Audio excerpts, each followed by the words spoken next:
الرحيم أما بعد أعوذ بالله من الشيطان الرجيم بسم الله الرحمن الرحيم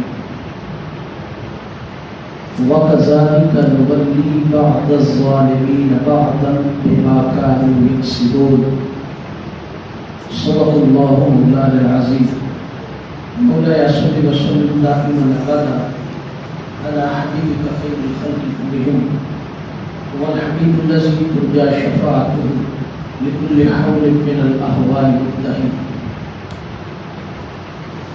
قابل صاحب احترام شرکائے خطبہ جمعہ، اللہ جل مجدہ کی ذات پاک کا لاکھ لاکھ شکر اور احسان عظیم ہے جس کی توفیق خاص کے ساتھ نماز جمعہ کی اس بابرکت نشست میں ہم حاضر ہیں۔ اللہ رب العزت ہماری اس حاضری کو اپنی بارگاہ کے اندر شرف قبولیت عطا فرمائے۔ حاضرین محترم،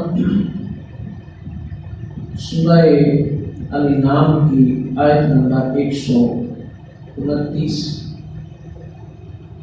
کا ذکر چل رہا ہے۔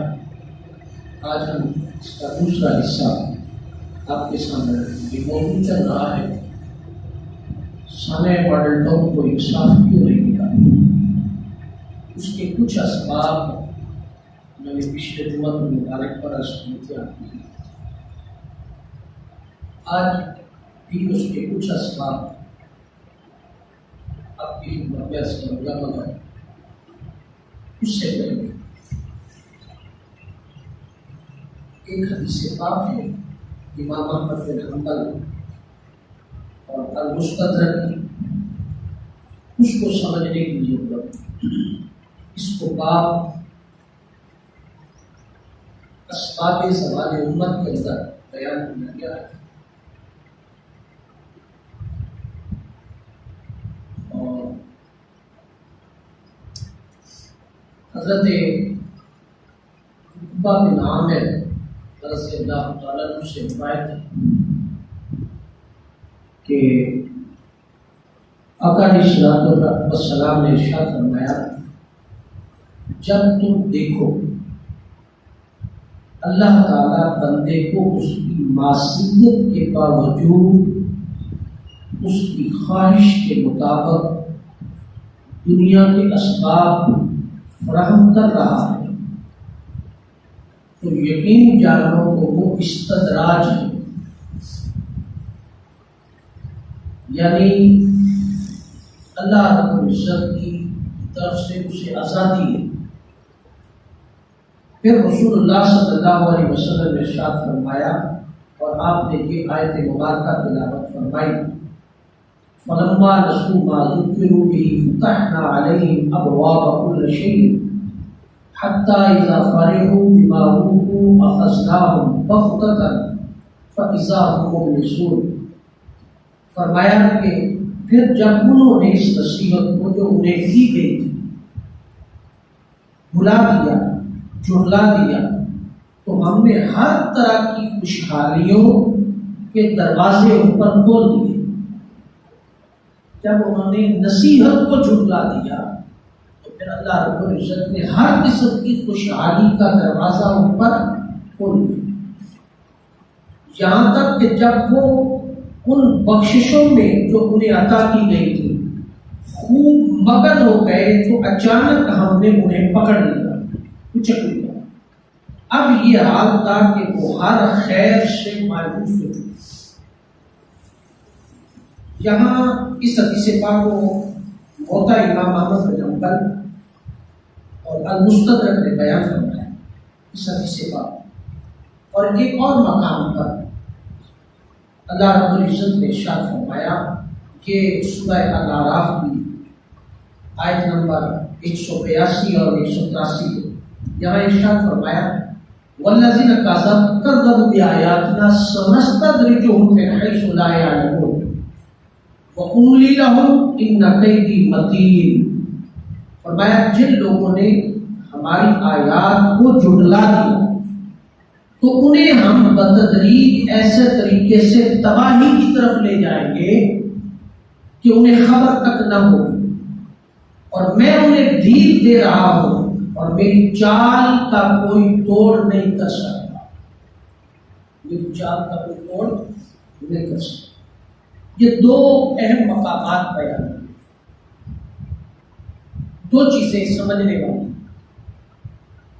بعض اوقات ہم سمجھتے ہیں، ہمارے بھی کارکنوں یا لوگوں کے ذہنوں میں یہ بات کثرت سے پائی جاتی ہے، بے صبری کی زمرے میں آتی ہے یہ بات، وہ یہ ہم سمجھتے دیکھو قاتل خوشحال بھی، قاتل حکمران بھی، قاتل طاقتور بھی، قاتل خوشحال بھی، اور مقتول غریب بھی ہے، پریشان بھی ہے، انصاف بھی نہیں ملتا،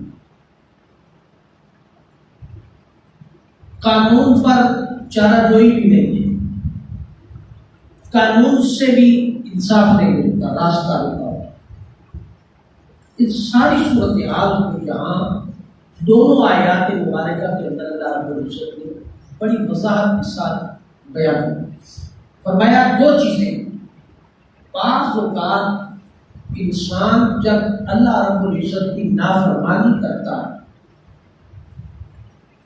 اس کی احکامات کی نفی کرتا ہے، انکار کرتا ہے، دھتکار دیتا ہے، تو اللہ رب العزت کا نظام ہے کہ اللہ رب العزت فوری طور پر اسے معصیت میں، گناہوں میں یا مصیبت میں ڈال دیتا ہے، مالی تنگ دستی آ جاتی ہے اور رزق چھین لیا جاتا ہے، اور فرمایا ایسی ایسی پریشانی اور بیماری میں مبتلا کر دیتا ہے کہ انسان سمجھ جائے کہ اللہ رب العزت نے میری گرفت کر لی، اب میں توبہ کر رہا ہوں، تو وہ اس مشکل وقت سے فوری طور پر سمجھ کر کے وہ اللہ رب العزت کی بارگاہ میں توبہ کی طرف آ جاتا ہے، توبہ کی طرف۔ یہاں یہ بات یاد رکھیں کہ اللہ رب العزت معاذ اللہ کسی کے ساتھ ظلم نہیں کرتا۔ اگر کسی سے گناہ ہوا ہے تو توبہ کے لیے اس کو موقع دیا گیا کہ وہ توبہ کر دے، توبہ کا موقع دیا گیا کہ وہ توبہ کر دے۔ اگر اس کے باوجود بھی وہ توبہ نہیں کرتا تو فرمایا کہ پھر وہ یہ کل کو یہ نہیں کہہ سکتا کہ مجھے توبہ کا موقع نہیں دیا۔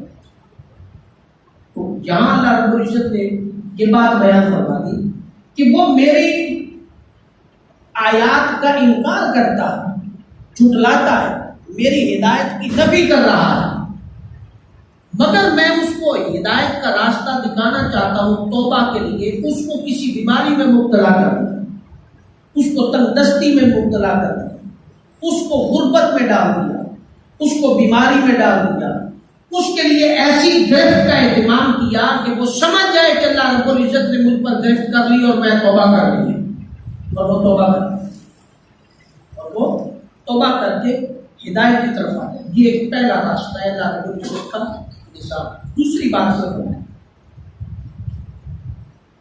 دوسرے نمبر پر اللہ رب العزت نے فرمایا کہ بعض اوقات ایسا ہوتا ہے کہ انسان ذاتی طور پر سخت دل ہوتا ہے، ذاتی طور پر سخت دل ہوتا ہے، اور اس سخت دل انسان کہ خالص مادی نقطہ نظر سے انسان کے اندر خرابی حالات، علت پیدا ہوتی ہے، اور وہ سمجھتا ہے کہ میں دنیا کا سب سے زیادہ دانشور انسان ہوں۔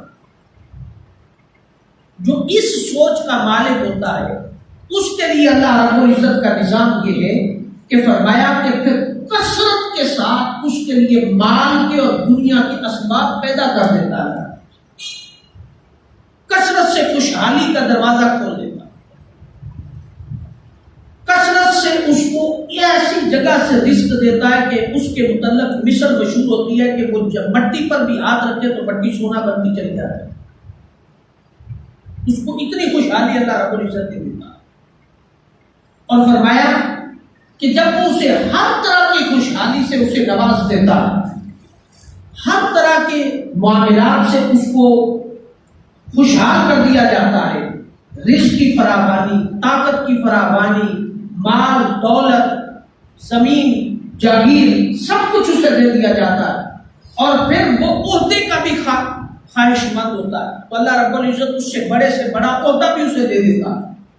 جب وہ یہ ساری چیزیں لے لیتا ہے تو اللہ رب العزت دیکھنا چاہتا ہے کہ آیا یہ انسان میری طرف راغب ہو رہا ہے یا نہیں ہو رہا۔ جب وہ دیکھتا ہے کہ اتنا کچھ لینے کے باوجود بھی اس کی گردن میں سریا اسی طرح کھڑا ہے، تو پھر اللہ رب العزت کا نظام یہ ہے کہ ایک وقت آتا ہے کہ اللہ رب العزت کی طرف سے وہ غیبانہ طاقت جو ہے وہ آ کر کے اس کی گردن کو دبوچ لیتی ہے، اور پچھلا سارا حساب کلیئر ہونے لگتا ہے، پچھلا سارا حساب کلیئر ہونے لگتا ہے۔ جب حساب کلیئر ہونے لگتا ہے تو فرمایا کہ پھر اس کو پتا چلتا ہے کہ مجھے خوشحالی کیوں تھی، میرے پاس طاقت کیوں تھی، میرے پاس عہدہ کیوں تھا، میرے پاس منصب بڑا کیوں تھا، یہ سب کچھ کیا تھا، میں تو نافرمان تھا، احکامات کو میں نے دھتکارا تھا، آیات کا انکار کیا تھا، سب کچھ کا تھا۔ اس وقت اسے پتا چلتا ہے کہ اللہ رب العزت نے مجھے یہ ڈیل کس لیے دی تھی کہ میں توبہ کر دوں، مگر میں نے توبہ اب گرفت کا وقت آ، پھر اس کی گردن سے اللہ رب العزت کا وہ بچھایا ہوا جال گردن سے ذریعہ نکالتا ہے۔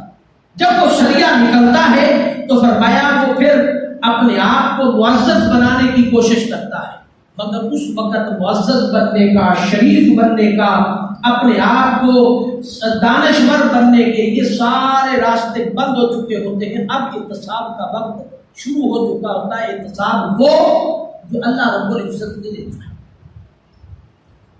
لہٰذا دو باتیں اس حدیث پاک سے اور ان آیات مبارکہ سے یہ بات واضح ہو گئی کہ اللہ رب العزت کا ایک نظام ہے، کبھی بھی یہ بات نہ سمجھے کہ قاتل خوشحال ہے، قاتل کو دو پر ہے۔ اور اس کی بات میں نے پچھلے جمعۃ المبارک پر یہ بات وضاحت کے ساتھ بیان کر دی تھی کہ رب کائنات نے ارشاد فرمایا وَكَذَلِكَ نُوَلِّي بَعْضَ الظَّالِمِينَ بَعْضًا بِمَا كَانُوا يَكْسِبُونَ۔ اس میں بھی اگر وہ برسر اقتدار آ گئے ہیں تو کچھ قصور امت کا بھی ہے، کچھ قصور قوم کا بھی۔ وَكَذَلِكَ نُوَلِّي بَعْضَ الظَّالِمِينَ بَعْضًا بِمَا كَانُوا يَكْسِبُونَ۔ فرمایا کچھ قصور آپ کا بھی ہے۔ آپ کا حال کیا تھا؟ آپ کا حال تو یہ تھا کہ پیٹرول 236 روپے لیٹر ہو گیا اور تم جناب گھر کے ڈرم بھی لے کر کے پیٹرول پمپ پر آ گئے کہ چلو جمع کر لیں، سٹاک کر لیں۔ اگر 236 روپے کا پیٹرول اگر تیری سوچ جس کے پاس پہنچ نہیں ہے تو کسی سے ادھار پیسے پکڑ کر کے بھی تو رات کو لائن لگا کر کے پیٹرول ڈلوا رہا ہے کہ چلو 7-8 دن گزارا کر لیں گے، بجائے کہ تیرے اندر یہ سوچ پیدا ہوتی کہ 236 روپے پیٹرول میں نہیں ڈلوا سکتا، میں اس سے کنارہ کشی اختیار کر لوں، اس کو کم کر لوں، اس کی ریشو کم کر لوں، ضرورت کے مطابق استعمال کر لوں، تو بجائے کہ جیوں پیٹرول بڑھتا ہے، لائنیں بڑھتی ہیں پیٹرول پمپ پر ڈلوانے والوں کی، تو سوچ کا انکار تو ہے نا، سوچ کا انکار تو ہے۔ ہماری سوچ یہ ہے کہ ہم فرمایا کہ ان کو سپورٹ کرنے والے ہیں، وَكَذَلِكَ نُوَلِّي بَعْضَ الظَّالِمِينَ بَعْضًا بِمَا كَانُوا يَكْسِبُونَ۔ جب تم خود اپنی حالت کو بدلنا نہیں چاہتے، رب کائنات تو تمہاری حالت کو بدلنا نہیں چاہتا۔ ہاں اگر تو اپنے آپ کو کنٹرول کر لیتا تو پھر رب کی مدد اور نصرت تیرے ساتھ شامل حال ہو جاتی۔ اب تو نے ایک اور راستہ نکال لیا، تو نے راستہ یہ نکال لیا کہ وہ بڑی برائی تھی، یہ چھوٹی برائی ہے، اور بڑی برائی سے بہتر ہے کہ چھوٹی برائی کا ساتھ دے کر کے بڑی برائی کا راستہ روکا جائے، تو یہ تیری نادانی ہے، بے وقوفی ہے۔ برائی برائی ہے، جائے وہ چھوٹی ہے یا بڑی ہے، برائی برائی مچا نہیں پہنا ہوئی ہے آپس سے، برائی بڑی ہے یا چھوٹی ہے وہ آپس میں ملی ہوئی ہے، آپس میں۔ اگر وہ برائی چھوٹی نہ ہو، برائی نہ ہوتی تو 3.5 سال ہوش کے ناخن لیتے کہ قبر میں مر کے جانا ہے، قبر میں مر کے جانا ہے، کم از کم قاتلوں مقتولوں کو انصاف نہیں دے سکتے تو قاتلوں کو ترقیاں تو نہ دے۔ برائی تو ہے نا، برائی تو ہے نا۔ اگر انہوں نے قتل کیے تو تم نے قاتلوں کو ترقیاں دی، راستہ تو روک دے نا۔ جس وقت غلامی کے پرچے پر سائن کر رہے تھے کہ دے دے حکومت، بند رکھیں گے زبان، اس وقت خیال نہیں تھا کہ میں مقتولوں کے سٹیجوں پر کیا بکواس بک کر آیا ہوں، کیا وعدے کر کے آیا ہوں، اور جب انہوں نے گردن سے پکڑ کر کے نکال دیا تو پھر خیال آیا ہو میں تو غلامی کے پرچے پر سائن کر کے آیا تھا۔ آج غلامی نکلتے وقت یاد آئی ہے، تو جب غلامی میں داخل ہو رہے تھے تو اس وقت غلامی یاد نہیں تھی، اس وقت غلامی یاد نہیں۔ کچھ قصور اس قوم کا بھی ہے کہ قوم نے ساری زندگی اپنا مفاد دیکھا۔ اگر تیرے پاس یہ سوچ آ گئی کہ پیٹرول 236 روپے لیٹر ہو گیا ہے تو رات کو ڈلوا لیں، ذخیرہ کر لے، جمع کر لے، آنے والے وقت میں کام آئے گا۔ ارے بابا تو غریب ہے، تیرے پاس روٹی نہیں ہے کھانے کے لیے، اگر یہ تیری سوچ ہے تو تو سوچ ذرا وہ بڑے بڑے مافیات سرمایہ دار جو پورا ملک خرید لیتے ہیں، کیا یہ سوچ ان کی نہیں ہو سکے؟ اب ایک بات میری لکھ لی اور ایمانداری سے لکھ لی، یہ میرا تجزیہ ہے اور آپ مجھ سے زیادہ تجزیہ نگار ہیں، کیونکہ سوشل میڈیا نے بہت سارے لوگوں کو تجزیہ نگاری دے دیا اور شعور دیا، شعور بے شعورہ شعور دیا، بے شعورہ شعور دیا۔ یعنی کہ 3 قسم کے لوگ ہیں، ایک طبقہ ہے جو صرف سوشل میڈیا سے شعور لیتا ہے، اس شعور کو کہیں اس نے استعمال نہیں کرا، اس شعور کو کہیں اس نے استعمال نہیں کرا۔ ان کی بڑی لمبی تعداد ہے، بڑی لمبی لائن ہے، بڑی لمبی لائن۔ وہ ہر گلی کوچہ اور بازار کے ہر دکان کے تھڑے پر، ہر دکان پر بیٹھے ہوئے وہ لوگ آپ کو دکھائی دیں گے، لفظوں کی کھال اتارتے ہیں، تجزیہ پیش کرتے آپ کو دکھائی دیں گے، ہر دکان کے تھڑے پر بیٹھے ہوں گے۔ جو دکاندار فارغ بیٹھا ہوگا کہ گاہک نہیں ہے، چلو اس کے پاس بیٹھ کر کے تجزیہ ہی کریں، اس کو ایسا تجزیہ دیں گے، ایسی سوچ دیں گے، کیا بات ہے، ایسی سوچ دیں گے، کیا بات ہے۔ اگر ان سے پوچھ لیں کہ آؤ بابا، آؤ ذرا چلیے سڑک پلان کریے، مہنگائی بڑھی ہے، نہ یار میرا تو سنگیدار میں کام ہے، بہت زیادہ مصروف ہوں، ٹائم نہیں دے گا۔ اس کو کہتے ہیں شعورا بے شعور۔ ان کی بڑی لمبی تعداد ہے۔ اور دوسرا طبقہ ہے جس کے اندر کچھ تھوڑی سی سوچ ہے کہ میں کچھ کر لوں، میں کچھ کر لوں۔ جب وہ کرنے کی باری آتی ہے وہ کہتا نہیں انہوں کا کوئی رزاق صاحب کا کوئی سیاسی معاملہ ہوگا، لہذا میں اس کے ساتھ نہیں، میں ان کے ساتھ ہوں۔ جب ان کے کرنے کی باری آتی ہے میں ان کے ساتھ ہوں۔ وہ نہ ادھر کا ہے نہ ادھر کا ہے، نہ ہی ہے نہ ہی ہے، وہ کسی کھاتے میں بھی نہیں ہے، وہ کسی کھاتے میں بھی نہیں ہے۔ اور تیسرا طبقہ ایسا ہے، ایک تیسرا طبقہ ہے، وہ طبقہ ایسا ہے کہ اس نے کبھی بھی کسی طرف بھی جانے کا کبھی نہیں سوچا۔ وہ پیٹرول 236 روپے ہو، 500 روپے ہو، گھی 1200 روپے کلو مل جائے، اس کو کوئی پرواہ نہیں۔ اب اس کا تجزیہ ایک اور متصل بات لیں، متصل بات۔ اب جو میں بات اس پر کرنے لگا تھا وہ یہ ہے، خلاصہ اس کے ساتھ وہ یہ، ہم سارے مالی طور پر کوئی غریب نہیں ہے، مالی طور پر غریب، ہمارا المیہ یہ ہے کہ ہم شعوری طور پر غریب ہیں۔ ہم مالی غریب نہیں ہیں، ہم شعوری طور پر غریب ہیں۔ شعوری طور پر غربت کیا ہے؟ روزانہ دیکھتے، روزانہ دیکھتے۔ آج میں نے تھوڑا سا غور زیادہ کر لیا ہے، دیکھتے روزانہ، آج غور زیادہ کر لیا، دیکھتے روزانہ۔ گھر سے نکلا ہوں تو ہمارے گھر سے نکلتے پائے جنگ موڑ تک اور چھتی چوک کھوکھے تک میرا خیال ہے کہ کچھ 7-8 یوٹیلیٹی اسٹورز آتے ہیں، بلکہ سے ہر اسٹور کے اوپر ایک لمبی عورتوں کی لائن بھی لگی ہوئی اور مردوں کی لائن۔ میں نے تجزیہ آج غور سے یہ کیا کہ میں کو جو لائن میں لگے ہوئے لوگ ہیں وہ کس طبقے کے لوگ ہیں۔ مل پتہ نہیں کیا رہا تھا، میں نے نہیں دیکھا، لیکن چینی مل رہی ہوگی، گھی مل رہا ہوگا، اور عام سٹور سے اور یوٹیلیٹی سٹور کے سے فرق اتنا ہی ہوگا، 2 روپے کم ہوگا، 3 روپے کم، اس سے زیادہ فرق نہیں ہوگا، اس سے زیادہ فرق نہیں ہوگا۔ ہو سکتا 5 روپے کر لے، چلو ٹھیک ہے، غریب کے لیے 5 روپے کا بھی بڑا فرق پڑتا ہے، مگر وہ کون لوگ کھڑے ہیں؟ وہ لوگ کھڑے ہیں جو باہر سے اور کسی بھی طبقے سے بھیک مانگ کر اور ہاتھ پھیلا کر کے بھی روٹی کھا لینا اور محسوس نہیں کرتے۔ ان میں سے کوئی بھی میری طرح کا سفید پوش لائن میں نہیں کھڑا، ان میں سفید پوش میری طرح کا کوئی لائن میں نہیں کھڑا۔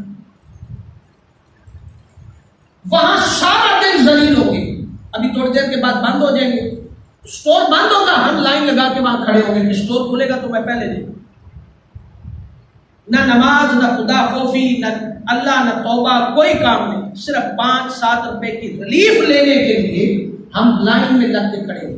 ہم لائن میں لگنا، کھڑے ہونا گوارا کرتے ہیں سارا دن، مگر ہم شعوری طور پر کہیں نکل کر کے اپنے حق کی خاطر کھڑا ہونا گوارا، تو شعوری طور پر غریب ہیں ہم۔ شعور آ جائے تو ہم قوم بن جائیں۔ شعور ہی تو نہیں ہے جس وجہ سے آج ہمارے اوپر یہ عذاب ہے اور یہ مہنگائی۔ اگر میری سوچ ہے کہ 236 روپے پیٹرول ہو گیا ہے تو گھر کا ڈرم بھی لے جائیں اور بھروا کے رکھ لے، کسی سے پیسے ادھار مانگ کر کے، چلو اگلا مہینہ گزر جائے گا، 10 دن گزر جائیں گے، 5 دن گزر جائیں گے۔ اگر میری سوچ یہ ہے تو ایمانداری سے سوچے، قرآن پہ میں نے بھی ہاتھ رکھا ہوا ہے، منبر رسول پر میں بیٹھا ہوں، تو میں آپ کو یہ رسول کے ساتھ کہتا ہوں کہ پاکستان کی ترقی پر کوئی ایکچوئل مہنگائی نہیں ہے، یہ مصنوعی مہنگائی ہے۔ وہ جو آئے ہیں وہ تم سے کئی گنا بڑا مافیا ہے، وہ پورا ملک خریدنے والے لوگ ہیں، اسٹاک کرنے والے لوگ ہیں، وہ بڑے ذخیرہ اندوز ہیں، وہ بڑے IMF بینکوں کے ساتھ مل کر کے بڑا بزنس کرنے والے ہیں۔ انہوں نے سب کچھ اسٹاک کر لیا، تھوڑا دیں گے، پہلے اپنی تجوریاں بھریں گے، پھر آپ کو دیتے ہیں۔ وہ میں نے مثال آپ کو دی تھی، وہ روس کے صدر والی مرغے والی مثال پچھلے غالباً جمعے پر دی تھی۔ بھول جاتے ہیں ہم تو، رات کی روٹی کھائی بھی بھول جاتے ہیں، ہم غلام میں بیسیکل شعوری طور پر غریب ہیں۔ ہم دوبارہ پھر انہی کے پاس، آج کل میرا خیال ہے آپ کے حلقے میں بھی کوئی الیکشن ہو رہا ہے، مجھے تو معلوم نہیں لیکن سنا ہے کہ ہو رہا ہے۔ ان کے جھنڈے کس نے اٹھائے؟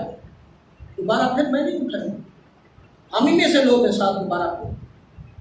کبھی کسی نے کسی ایک جلسے میں بھی، کسی ایک کارنر میٹنگ میں بھی کھڑے ہو کر کسی نے پوچھا کہ بھائی تم تو لوٹے تھے، تم تو بے ضمیرے تھے، کسی نے پوچھا؟ کسی کی ضرورت ہے نہیں۔ او باجو تسی ساڈے سندھ تھا جو باجو تسی ساڈے مائی باپ بہت تھی ہو باجو، میرے گھر دے 50 ووٹ ہیں باجو، دساؤ 2000 روپے مل سی، 3000 روپے مل سی، 4000 مل سی، پر ووٹ کتنے مل سکتے ہو باجو؟ بسم اللہ ہونے کو ہے نا باجو، اگلا الیکشن ڈیٹ تو بڑی دور دی کر۔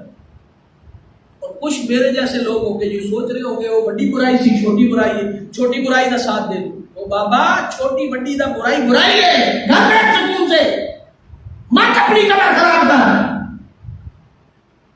تیرے ووٹوں سے پہلی بات تو یہ ہے کہ کسی نے نہ سلیکشن ہونی کسی کی، نہ کسی نے جیتنا ہے، نہ کسی نے ہارنا، تیرے ووٹ کی نہ وقت ہے، کوئی ویلیو نہیں ہے، تو گھر بیٹھ سکون سے۔ وہ جنہوں نے جتانا ہے، جنہوں نے ہرانا ہے، کتنے ووٹوں سے ہٹانا ہے، کتنی پرسنٹیج آنی ہے، دلے والا سے کتنی پرسنٹیج ریشو رکھنی ہے، اور فلاں علاقے سے کتنی پرسنٹیج رکھنی ہے، بکر سے دریا خان سے کتنی پرسنٹیج رکھنی، وہ آلریڈی پہلے سے پورا کمپیوٹرائز منصوبہ پہلے سے بن چکا ہے۔ تیرے ووٹ ڈالنے یا نہ ڈالنے سے کوئی فرق پڑنے والا۔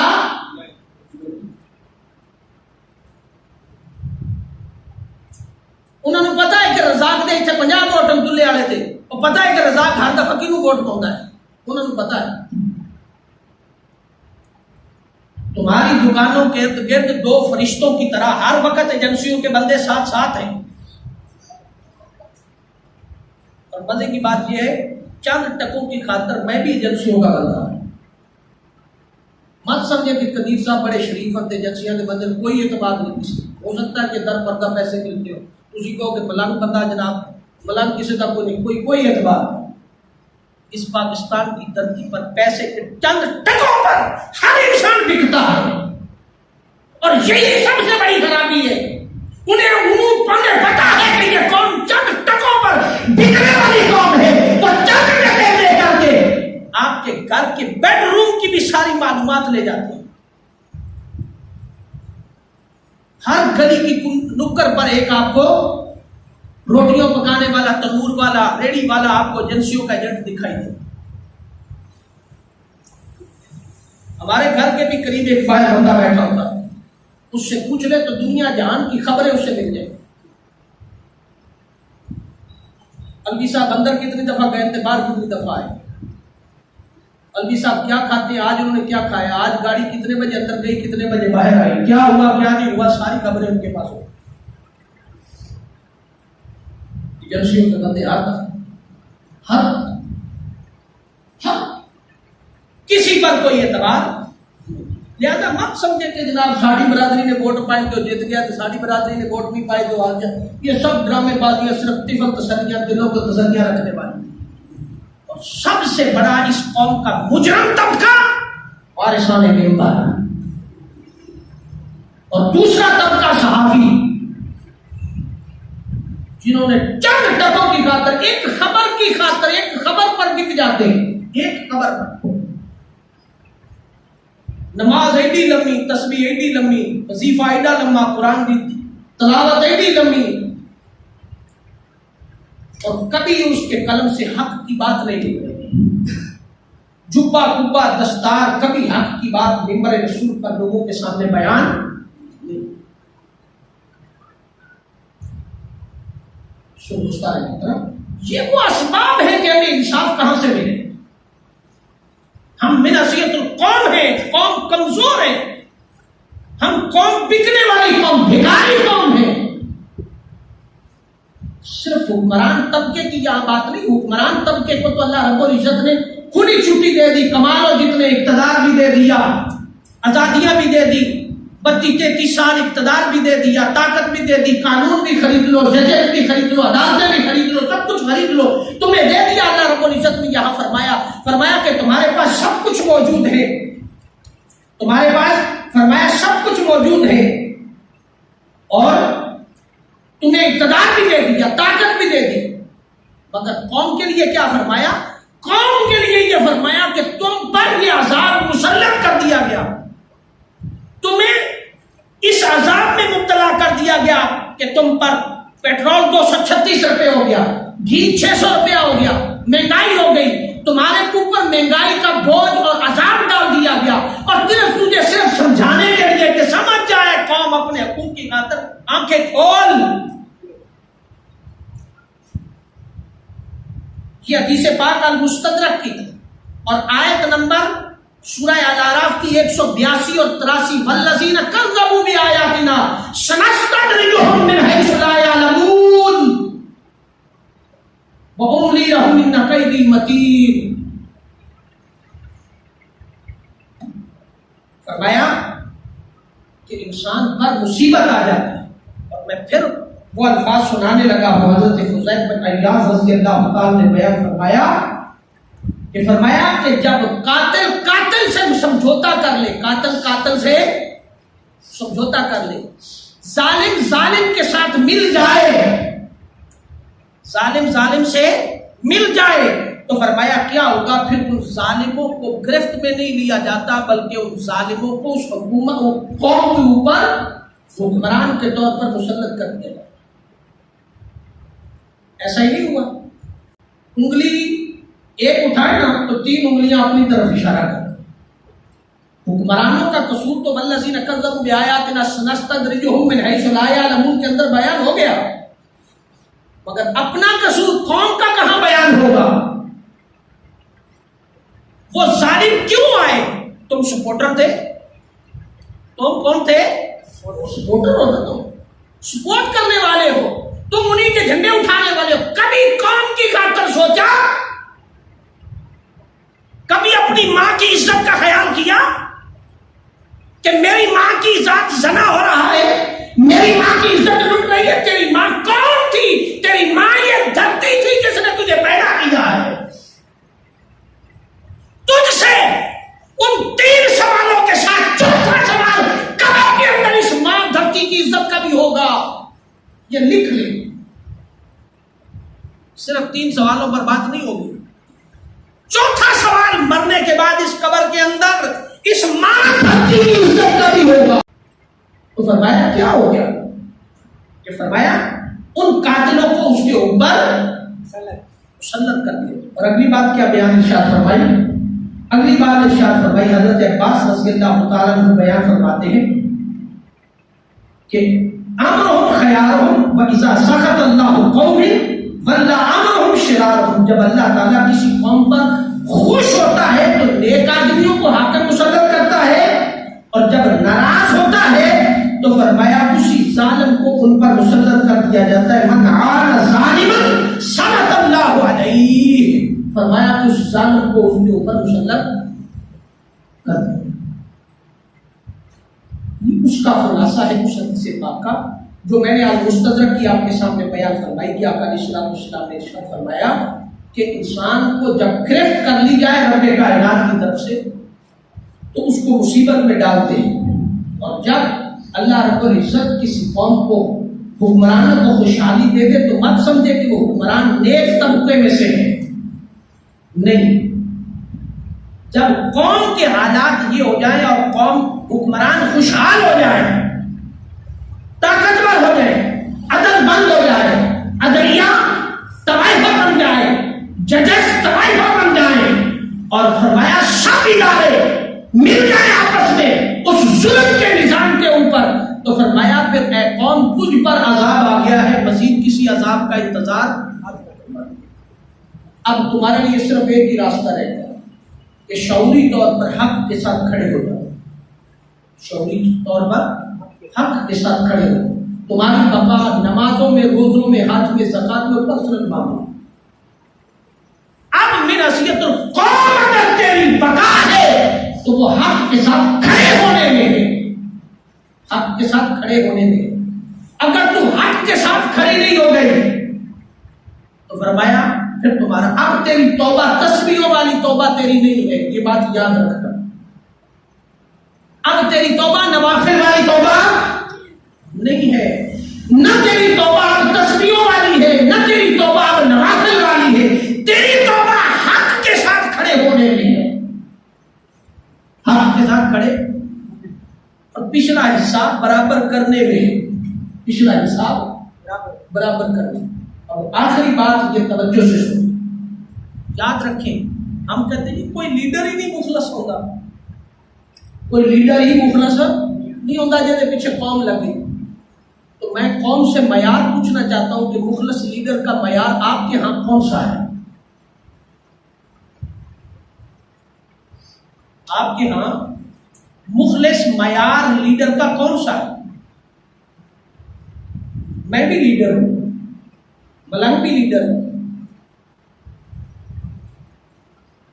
معیار کیا ہے قوم کے سامنے لیڈر کا جو مخلص ہو، جسے قوم سمجھے کہ مخلص ہے؟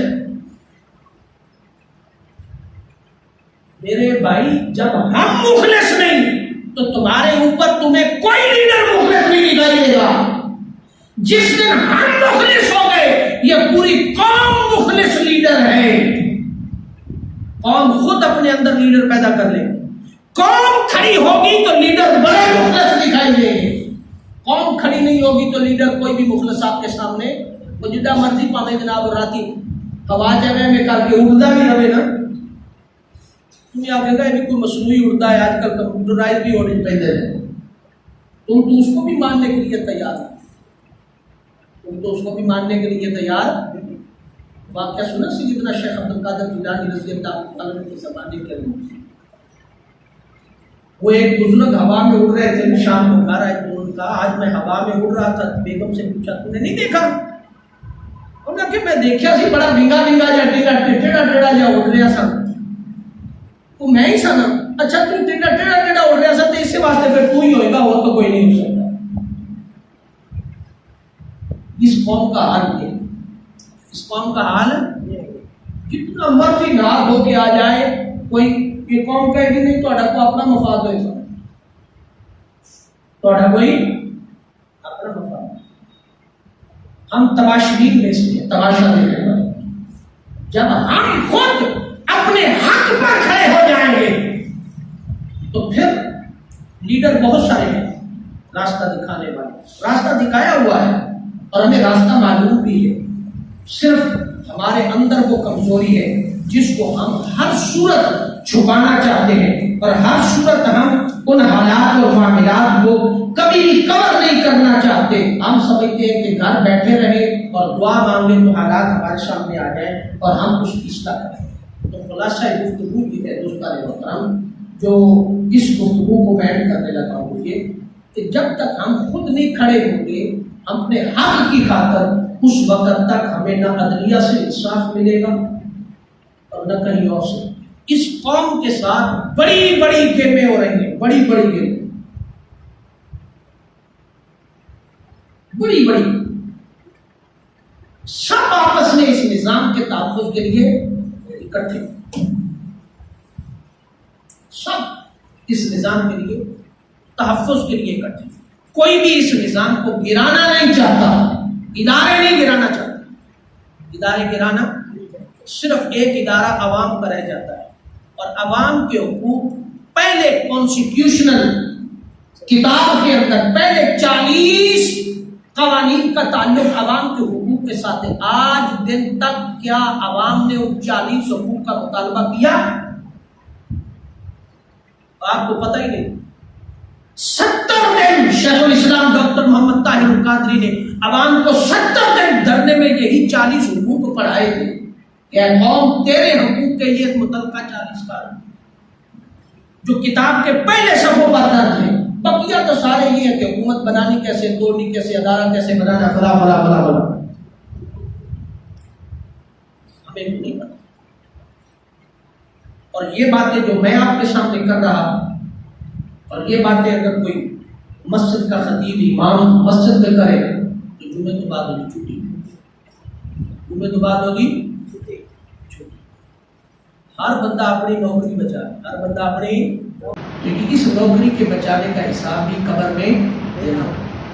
ہم تو پہلے سمجھتے ہیں کہ عامت الناس کے 3 سوال ہے قبر کے اندر، من ربوں کا، من دینوں کا، من نبیوں کا، جڑے ممبراں تے بیٹھ والے کی نہ کوئی چوتھا سوال نہیں۔